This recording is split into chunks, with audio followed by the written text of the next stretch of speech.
Boa noite, que a paz de Jesus, o amor de Maria, possa permanecer conosco. Bem, meus amigos, segundo a programação da casa, vamos dar continuidade ao estudo do Evangelho segundo o Espiritismo nesta reunião. Estamos no capítulo 18, aquele capítulo onde Kardec mais uma vez foi pensar uma frase de Jesus para dar título a esse capítulo. No caso, muitos os chamados e poucos escolhidos.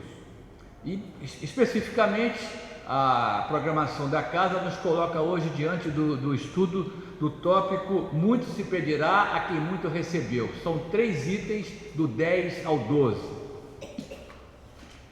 Bem, mas antes de iniciarmos o conteúdo programado para hoje, eu sempre gosto de fazer, digamos assim, uma homogeneização do capítulo. Eu falei a vocês que o estudo é do 10 ao 12, e não necessariamente os que estão presentes hoje aqui, dos 2 planos da vida, tiveram a oportunidade de acompanhar os sítios anteriores.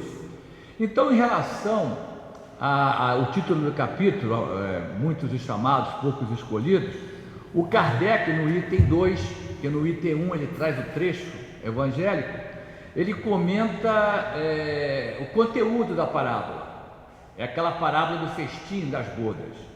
Então disse o codificador, eu faço questão de colocar, repito, porque vai também ajudar no estudo do tópico programado para hoje.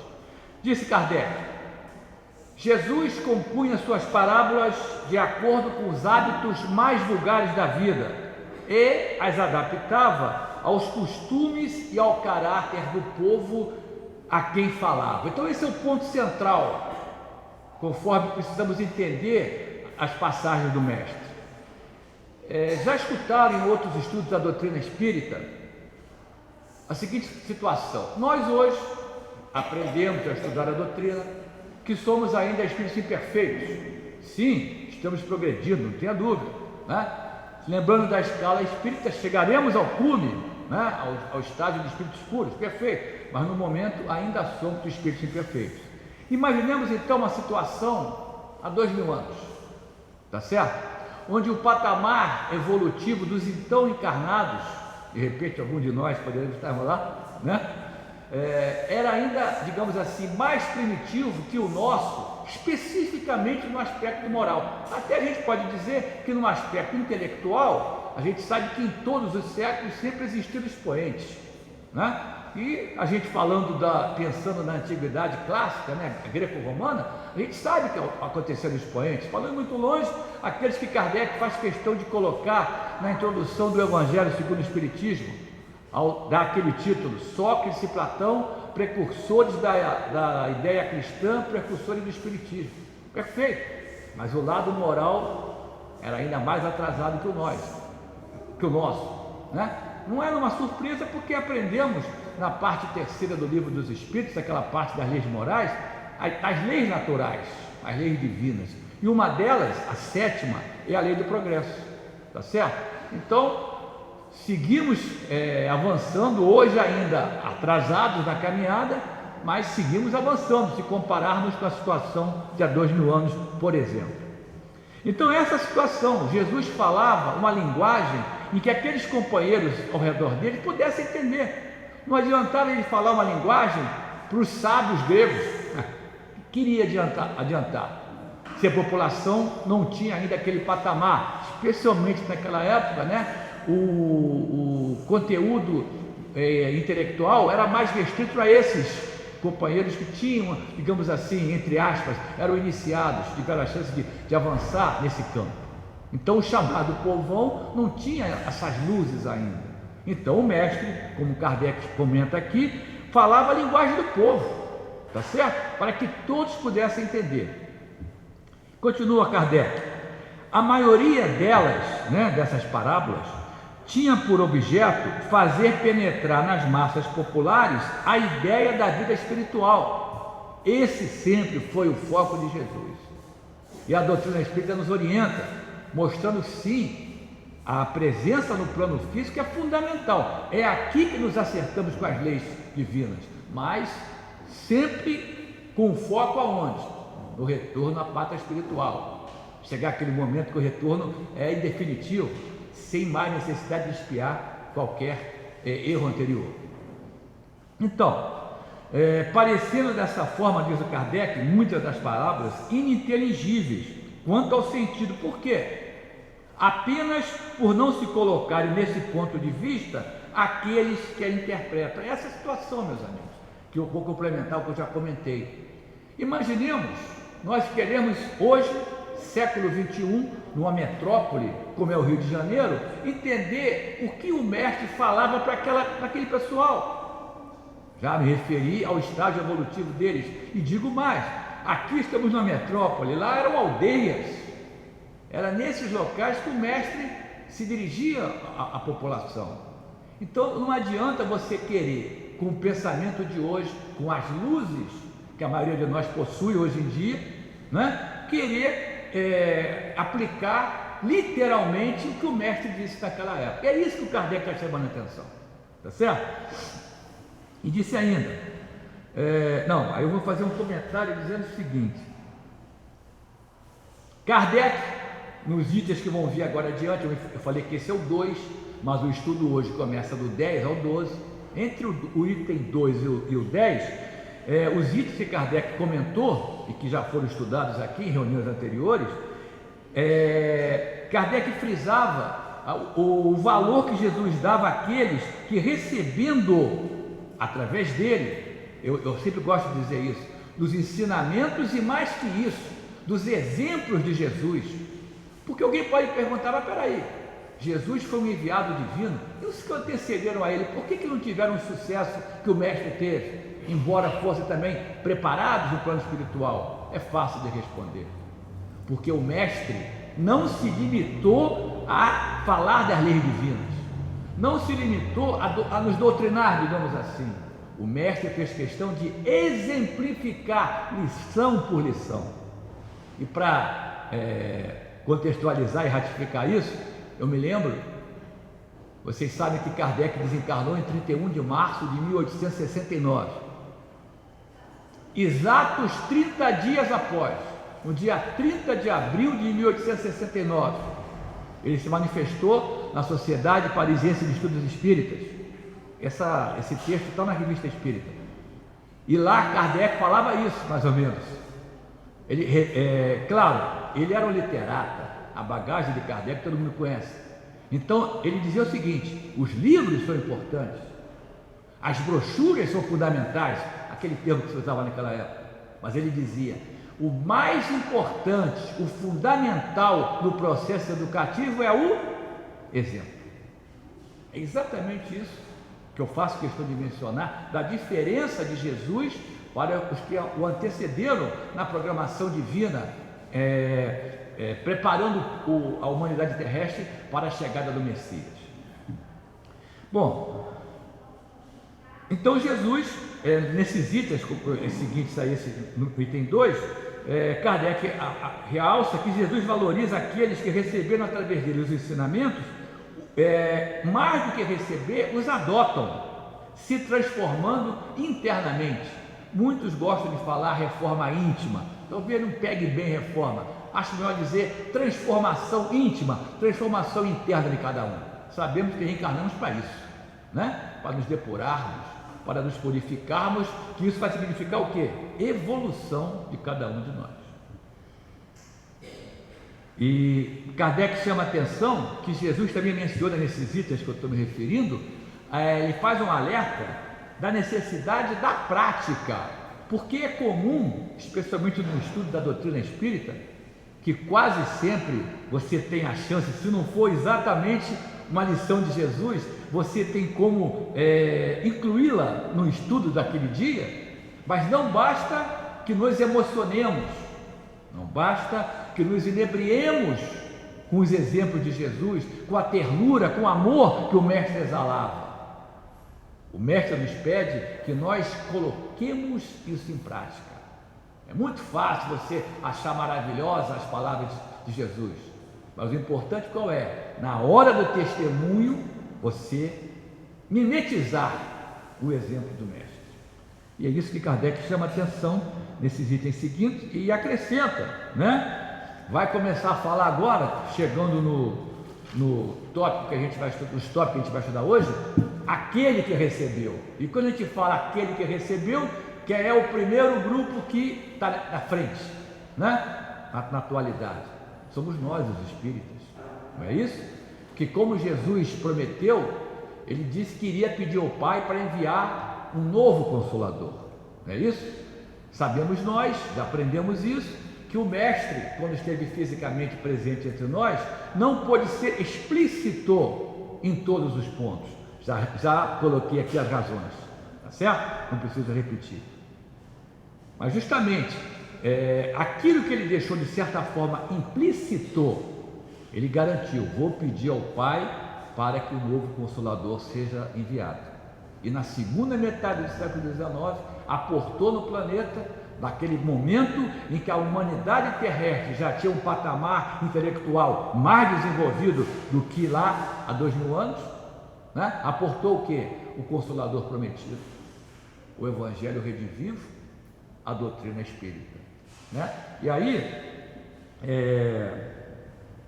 a gente pode dizer o seguinte também: esse fato digamos assim, do véu ter sido retirado, o que estava implícito, Jesus focou no básico para o início do progresso da humanidade, e aquilo que não era tão básico assim, fundamental, importante, mas não tão básico assim, ele deixou implícito, pelas razões que eu já comentei. Mas quando a doutrina espírita chegou ao planeta, aquele véu foi retirado. O que estava implícito ficou explícito, e o estudo de hoje mostra isso. Se alguém for querer entender literalmente essa frase, muito se pedirá a quem muito recebeu, né? Quem for seguir literalmente, pode se enrolar. Mas justamente o papel da doutrina espírita, além desse papel consolador que nos trouxe, a maioria de nós nos fez chegar à doutrina espírita, tem esse lado da informação, que agora a humanidade terrestre já podia receber essas luzes. Só para lembrar, o século XIX foi uma continuação do iluminismo, que tinha aparecido no planeta no final do século XVII, durante o século XVIII. Era uma população muito mais informada. Só que esse véu que foi retirado, essas informações que tornaram-se claras para nós, ao ponto de Joana de Ângeles dizer que com uma semana de evangelho você não tem mais desculpa para dizer que não sabia. Então é esse o ponto, quando a gente retornar para o plano espiritual e o pessoal responsável puxar a nossa ficha lá: Luiz Eduardo, tu ficou de fazer isso, tu não fez, isso tu fez, isso tu não fez. Não vai dar para dizer assim: ó, eu não sabia. E se estão pensando nisso, começa já a bolar uma desculpa, porque essa de não sabia, o espírita não vai colar. Bom, mas chegando então aos tópicos em estudo, os dois primeiros tópicos, o 10 e o 11, são justamente passagens evangélicas das quais Kardec vai estudar conosco o conteúdo. O item 10 é uma passagem de Lucas, no capítulo 12. Diz o seguinte, descrevendo o ensinamento de Jesus: o servo que souber da vontade do seu amo e que, entretanto, não estiver pronto e não fizer o que dele queira o amo, será rudemente castigado. Um momentinho, parênteses. Lembrem-se do que eu falei aqui: parábola, alegoria, patamar evolutivo. Jesus tinha que utilizar uma linguagem que chegasse ao fundo do coração dos então encarnados. Inclusive, se a gente pensar em Moisés, que foi mais radical ainda, usando o código de Hammurabi, né? o olho por olho, dente por dente, Kardec nos pede, em a Gênese, especificamente a Gênese, que não critiquemos Moisés, porque ele recebeu uma incumbência, recebeu uma tarefa. Qual era? Começar a preparar o povo hebreu. E nós sabemos quem era aquela rapaziada que estava lá em volta de Moisés. Para não ir muito longe, eles idolatravam quem? A divindade? Não, o bezerro de ouro. Então Moisés fez o quê? Recebeu a missão, se utilizou dos recursos que tinha. Então ele trouxe a rédea bem curta. preparando a humanidade para a chegada de Jesus, bastante tempo depois. Tá certo? Então, Kardec pede, não critiquemos Moisés. Ele se utilizou dos recursos que ele tinha. E é o caso aqui. Jesus está falando em castigo, né, que vai ser castigado. Nós espíritas sabemos que Deus não pune, não castiga ninguém. Deus é soberanamente justo e bom. Deus é misericordioso. Está lá na resposta, aquela resposta enorme da pergunta 13 do Livro dos Espíritos.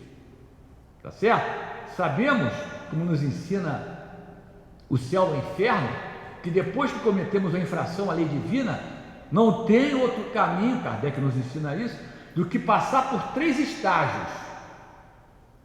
Kardec informa que não tem como separar, eles são interligados, não tem um mais importante que o outro. Qual é o primeiro estágio?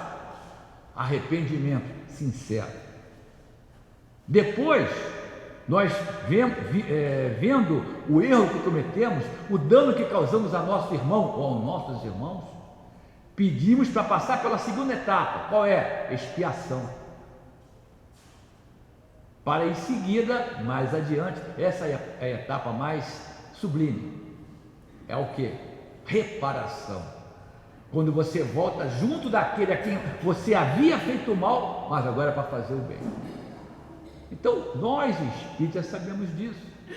Mas, lembra do início do estudo aqui? No item 2, o Kardec falando que Jesus tem que falar a linguagem do povo da época. Então é esse o contexto aqui. Ninguém se surpreenda por o mestre falar em castigado.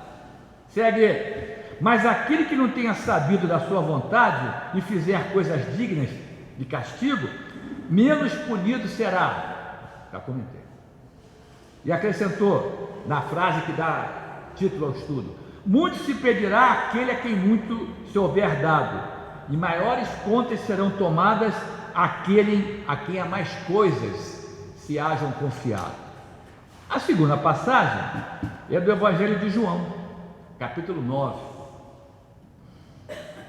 Ele traz as palavras do Mestre: vim a este mundo para exercer um juízo, a fim de que aqueles que não veem, vejam, e os que veem se tornem cegos. Olha de novo aí.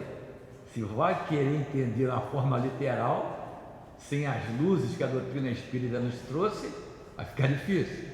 Mas segue o trecho. Alguns fariseus, é o João contando, alguns fariseus que estavam em volta do mestre, ouvindo aquelas palavras, lhe perguntaram: também nós então somos cegos?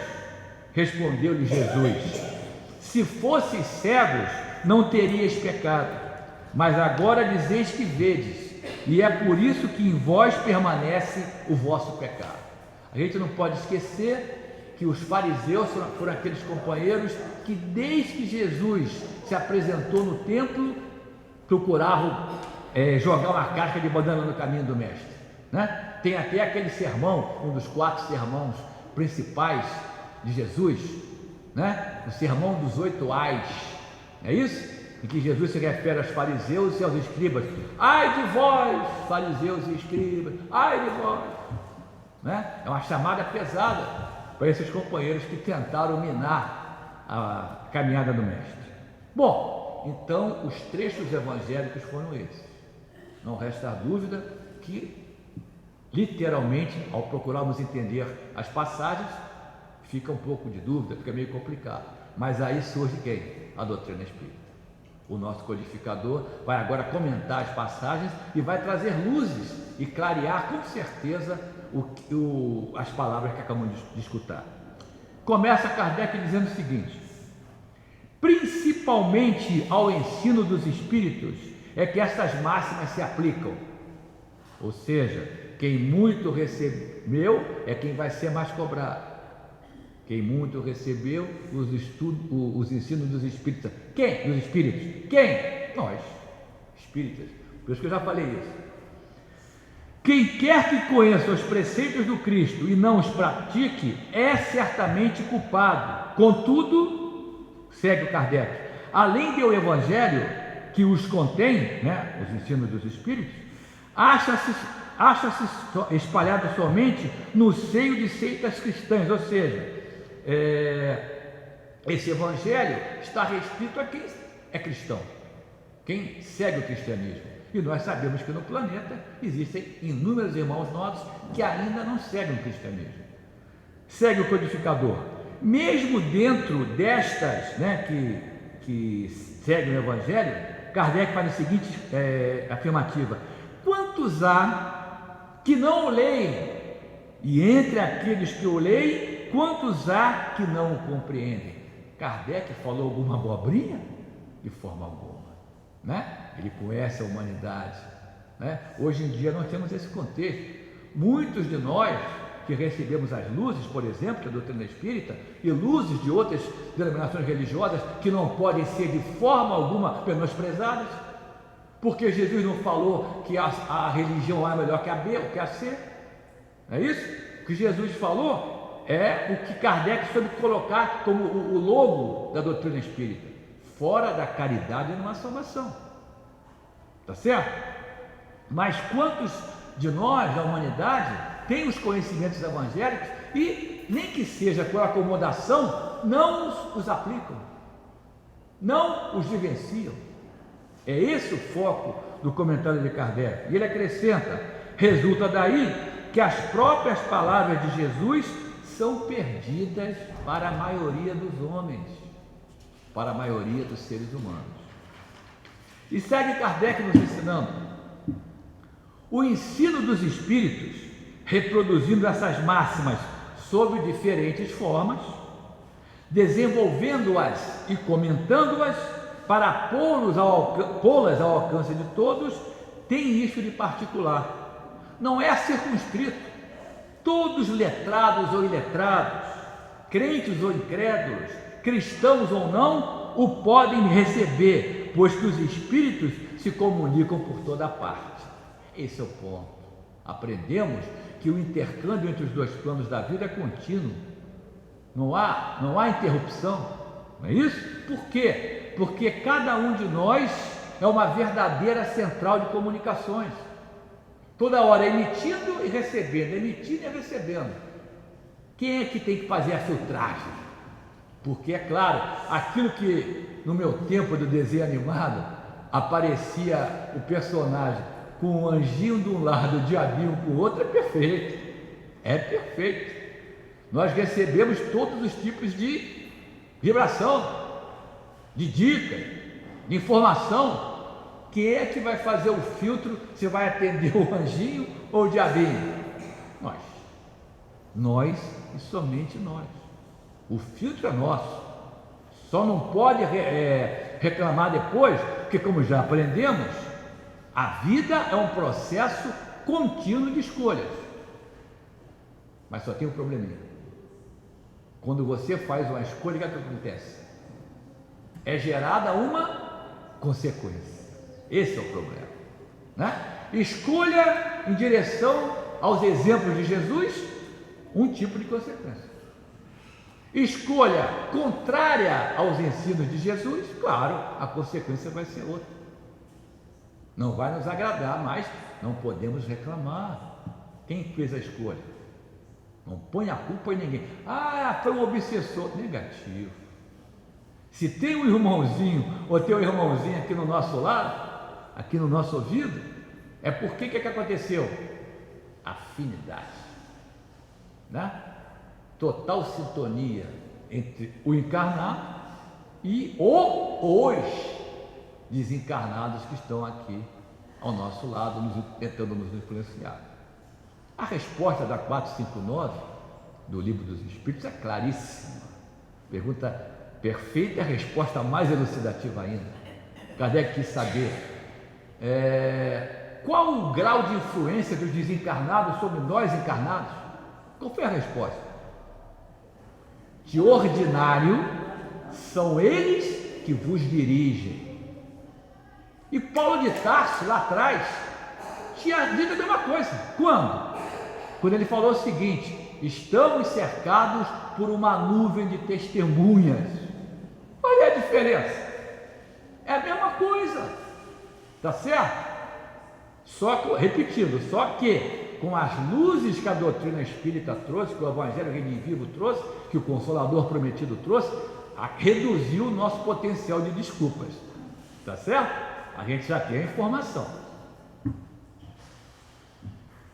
E outra coisa que devíamos comentar aqui, né? Está ao alcance de todos. Sabemos disso. A doutrina espírita não exige que nenhum de nós tenhamos graus acadêmicos, tenhamos um patamar econômico mais substancioso, de forma alguma, para não ir muito longe. Todos aqui sabem da importância das orientações que os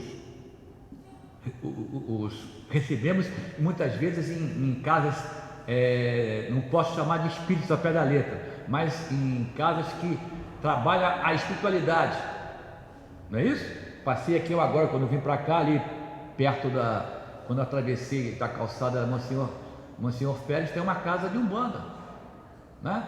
Em tese, são irmãos mais primitivos. Aí vocês acham que eles não são importantes? Com certeza. Aqueles companheiros que de repente precisam estar presentes nesse tipo de local, né? E muitas dessas casas já estão estudando a doutrina espírita, são aquelas casas que estão em transição, né? Se de repente um companheiro daquele vem para uma casa como essa aqui, já num patamar mais adiantado, né? Poderá não se sentir à vontade, poderá nunca mais botar o pé aqui ou em qualquer outra casa espírita. Então, para essas pessoas é importante que exista esse tipo de patamar. É fundamental. Eu conheço uma outra casa que a gente também está ligado com outra atividade, em que eles têm um centro espírita de transição. Então, a reunião de desobsessão não é tipo aqui, acho que aqui é uma reunião privada, não é isso? Como é nas casas, eu não gosto de falar isso, kardecista, não tem isso, não tem isso. Lembramos que a palavra espírito existia, mas quem criou espírita e espiritismo foi Allan Kardec, tá certo? Então, nesses locais, como eu estou me referindo, a reunião de desobsessão é ao vivo e a cores.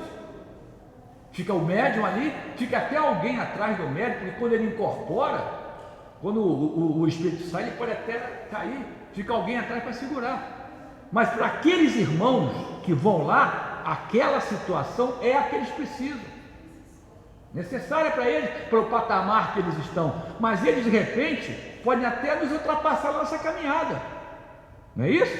A gente aprendeu o quê?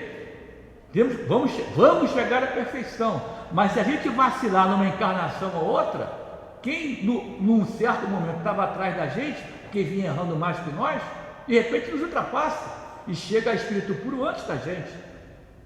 Essa é a justiça divina, onde você vai colher exatamente aquilo que você plantou, onde não tem preferido, não tem iniciado, tá certo? E segue Kardec a respeito do ensino dos espíritos. Nenhum daqueles que o recebam diretamente ou por intermédio de outrem pode pretextar, pode alegar ignorância. Lembrando que ignorância não é ofensa. Ignorância é não ter o conhecimento. Por exemplo, eu sou da área da biologia, da microbiologia. Mas se alguém perguntar, vem cá, e sobre física quântica? Zero. Não sei nada. Então eu sou ignorante em física quântica. É isso que temos que entender. Dizer que alguém é ignorante não é ofensa. É dizer que a pessoa não tem um conhecimento. Qual é a vergonha? Não se pode desculpar nem com a falta de instrução, nem com a obscuridade do sentido alegórico. Já comentamos isso, né? Jesus utilizou as parábolas, alegorias, de acordo com o patamar dos então encarnados. Segue o codificador comentando as passagens evangélicas. Aquele, portanto, que não aproveita essas máximas, essas lições da doutrina que os Espíritos nos trouxeram para melhorar-se, que as admira como coisas interessantes e curiosas, sem que lhe toque o coração, que não se torna nem menos vão, nem menos orgulhoso, nem menos egoísta, nem menos apegado às leis materiais, nem melhor para o seu próximo, mais culpado é. Por quê? Porque mais meios tem de conhecer a verdade. Eu acho que já comentamos esse cenário, não é isso? Nós que estudamos, nós que adotamos, que escolhemos a doutrina espírita, que participamos de uma reunião como essa, que fazemos o culto do Evangelho no lar, não é isso? Que participamos de outras reuniões como essa casa espírita tem, você vai vendo ali no quadro mural, a programação. Então, a gente está crescendo em conhecimento, tá certo? E se a gente não aplica esse conhecimento, cai no tema do estudo de hoje. Muito será cobrado daquele que muito recebeu. É esse o contexto. Aquele que não teve informação ainda e comete um erro tipo que a gente possa cometer, na balança divina, quem é o mais culpado aí? Nós que temos o conhecimento. O companheiro errou, de repente até não tem o conhecimento porque não quis, é uma possibilidade, mas ele não tem o conhecimento, tá certo? Sempre lembrando que a aritmética divina é diferente da nossa aqui, né? Já aprendemos isso. Para a divindade, para o nosso Criador, o que vale? É a intenção. A gente não consegue enganar Deus, é claro, embora tenha gente que acha ainda que engana Deus. Deus sabe direitinho qual a intenção pelo qual fizemos aquilo ou deixamos de fazer. Sério, agora o Kardec está no foco para aqueles companheiros que têm uma mediunidade já mais exacerbada. Como todos nós aprendemos, todos nós, espíritas ou não, somos médiuns, não é isso? Tá certo? Todos nós possuímos pelo menos o quê? Como esse que vos fala, intuição. É pouquinho, mas para nós é coisa pra caramba, né? É aquele insight que vem na nossa mente dizendo faça isso, não faça aquilo. Agora, evidentemente, temos companheiros que já trabalham em mesas mediúnicas. Temos companheiros como Divaldo Pereira Franco, como o nosso Chico Xavier, Dona Ivone do Amaral Pereira, tá certo? Mas todos somos médiuns. Só que esse parágrafo aqui, o Kardec vai se dirigir a esses companheiros que já têm esse predicado mediúnico mais exacerbado e trabalham nas reuniões mediúnicas. Disse ele: os médiuns que obtêm boas comunicações ainda mais censuráveis são, se persistem no mal, porque muitas vezes escrevem sua própria condenação e porque, se não os cegasse o orgulho, reconheceriam que a eles que se dirigem os espíritos. Tem a ver com a leitura inicial que o nosso irmão Abílio fez aqui, aquela passagem do arqueiro, né? Recebe a psicografia ou a psicofonia, né? E sempre acha que é para o fulano lá, não é para ele que está recebendo, não. É isso que o Kardec está chamando a atenção aqui, né? E vocês vejam que já apareceu umas 2 ou 3 vezes egoísmo e orgulho, né? Observaram isso? Então não dá para a gente não citar aquela pergunta 913 do Livro dos Espíritos. Qual o vício moral, claro, mais radical? Perguntou Kardec. E qual foi a resposta dele? A resposta que ele recebeu, resposta longa. Vamos ficar no básico. O egoísmo. Procurai em todos os males e você sempre encontrará o egoísmo. Ele consegue obscurecer a virtude que você possa possuir. O homem é bravo. E o que é o pior? O egoísmo não está sozinho. Ele tem uma prole imensa. Vaidade, ciúme, ambição desmedida. Mas o primogênito, vocês escutaram aqui, quem é? O orgulho. Bom, segue o codificador a respeito dessa situação dos médicos que recebem informação e fazem conta que não é para si. Mas em vez de tomarem para si as lições que escrevem ou que leem escritas por outros, têm por única preocupação aplicá-las aos demais, confirmando assim estas palavras de Jesus. Acho que o Abílio leu. Mateus capítulo 7, vedes um argueiro no olhar do vosso próximo e não vedes a trave que está no vosso. Foi por acaso que essa leitura caiu para hoje aqui. Vocês sabem que o companheiro abre ao acaso. Bom, e segue Kardec, comentando agora a passagem a segunda passagem do Evangelho de João. Por essa sentença se fosseis cegos não teríeis pecado, quis Jesus significar que a culpabilidade está na razão das luzes que a criatura possua, né? Já tínhamos colocado isso e fica claro. E ele então comenta por que os fariseus se tocaram, né? Está nos chamando de cego? Ora, os fariseus que tinham a pretensão de ser, e eram com efeito, reforça Kardec, os mais esclarecidos da sua nação, mais culposos se mostravam aos olhos de Deus do que o povo ignorante. Não é isso? E ele coloca uma frasezinha que já foi colocada hoje. O mesmo se dá hoje, não é isso, meus irmãos? Não é isso? Muitos de nossos companheiros e companheiras ainda não chegaram, ou porque não tiveram oportunidade, ou porque não quiseram, que é mais grave, né? Chegar nas lições de Jesus. Ou é uma mentira, ou é outra abobrinha? De forma alguma. Só vermos o que acontece no nosso dia a dia, é até complicado para cada um de nós ligarmos a televisão para ver um telejornal. Triste. E não é só no Brasil não, triste, né? Mas é a realidade, é quem ainda não segue Jesus. Bom, vamos adiantar aqui, né? Aos espíritas, pois, olha aí, chegou no ponto. Aos espíritas, pois, muito será pedido, porque muitos hão recebido, mas também aos que houverem aproveitado, muito será dado.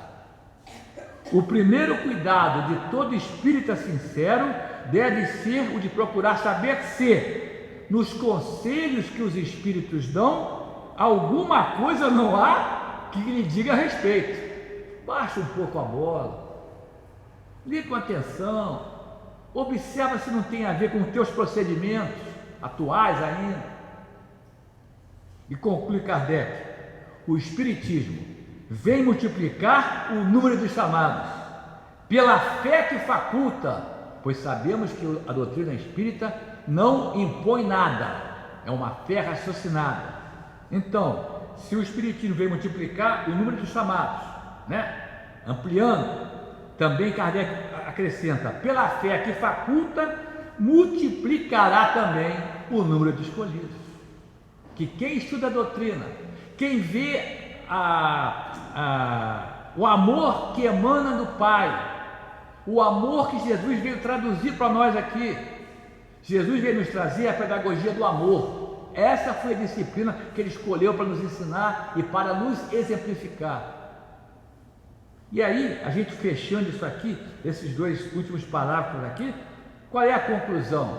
Mais uma vez, que já dissemos há pouco aqui, a justiça divina é aquela que não falha, é rigorosamente fruto das obras de cada um. Se nós realmente queremos avançar, queremos nos aproximar de companheiros e companheiras que já seguem mais adiante que nós, porque fizeram as escolhas mais corretas que nós, tratemos então de deixar de fazer uma caminhada sinuosa, não é isso? Vamos tentar fazer uma caminhada mais retilínea. E como é isso? Qual é a receita? Seguindo Jesus, minetizando o nosso mestre amado. Bom, eu acho que até o 8h20, Sérgio, né? Então, para concluir, tem aqui da revista O Reformador. Para quem não sabe, é aquela revista que a Federação Espírita edita todo mês, publica todo mês. Essa aqui é de outubro de 1956, um ano importante para quem vos fala aqui, o ano que eu nasci. Então tinha a sessão na revista chamada assim, O Evangelho por Emmanuel. Então o Emmanuel comenta nessa edição de outubro daquele ano, essa frase, chamados e escolhidos. Então disse Emmanuel, estejamos convictos de que ainda nos achamos a longa distância do convívio com os eleitos da vida celeste. Não tem dúvida, né? A gente tem Simancol, né? Entretanto, pelo chamamento da fé viva, que hoje nos traz ao conhecimento superior, guardemos a certeza de que já somos escolhidos. Mas para quê? O Emmanuel coloca aqui uma série de situações que temos que nos convencer que já somos escolhidos por causa disso. Primeiro, para fazer a regeneração de nós mesmos, a transformação interior de nós mesmos, para o cultivo sistemático, diário e intensivo do bem, não pode ser um dia ou outro, para o esquecimento de todas as faltas do próximo, de modo a recapitular com rigor as nossas próprias imperfeições, redimindo-as. Se eu disse há pouco que Jesus nos trouxe a pedagogia do amor, não há dúvidas que a parte mais sublime dessa pedagogia qual é? Perdão. Sério, já somos escolhidos para o perdão incondicional em todas as circunstâncias da vida, para a atividade infatigável na confraternização verdadeira, para auxiliar os que erram, para ensinar aos mais ignorantes que nós mesmos. Sempre existe, como tem aqueles que sabem mais do que nós, tem aqueles que sabem menos que a gente, em qualquer patamar. Para suportar o sacrifício no amparo aos que sofrem, sem a graça da fé renovadora, que já nos robustece o espírito. É muito fácil, nós espíritos sabemos disso, que não tem bala perdida, a bala é escolhida. Mas você vai chegar perto de uma mãe que a filha morreu com a bala no tiroteio, a chamada bala perdida, vai dizer: "Oh, minha querida, isso aí foi uma bala achada." Não pode ser assim, tá certo? É isso que Emmanuel chama atenção: amparar aqueles que sofrem sem a graça da fé renovadora. Vamos, por conta-gotas, trazer essas lições consoladoras, para servir, além de nossas próprias obrigações, sem direito à recompensa, para compreender os nossos irmãos de jornada evolutiva, sem exigir que eles nos entendam, para apagar as fogueiras da maledicência e do ódio, da discórdia e da incompreensão, ao preço da nossa própria renúncia, para estender a caridade sem ruído, né? Sabe chamar a empresa para dizer que você está doando R$1 milhão para o INCA, por exemplo? Não é isso que Jesus ensinou? Não é isso. Capítulo 16 do Evangelho segundo o Espiritismo. Para persistir nas boas obras, sem reclamações e sem desfalecimentos em todos os ângulos do caminho, para negar a nossa antiga vaidade e tomar sobre os próprios ombros, cada dia, a cruz abençoada e redentora de nossos deveres, marchando com humildade e alegria ao encontro da vida sublime. E ele complementa: a indicação honrosa nos felicita. Sim, somos escolhidos. Nossa presença nos estudos do Evangelho expressa o apelo que flui do céu no rumo de nossas consciências. Chamados para a luz e escolhidos para o trabalho. Olha que frase perfeita. Eis a nossa posição real nas bênçãos do hoje. E se quisermos aceitar a escolha com que fomos extinguidos, estejamos certos igualmente de que em breve, amanhã, comungaremos felizes com o nosso Mestre e Senhor. Então, meus amigos, agradecendo a atenção de vocês, agradecendo a casa pela chance do trabalho, terminemos com essa mensagem, que somente depende de nós nos tornarmos o mais rapidamente possível verdadeiros discípulos de Jesus, porque eu tenho a certeza que esse é o nosso alvo. Muita paz.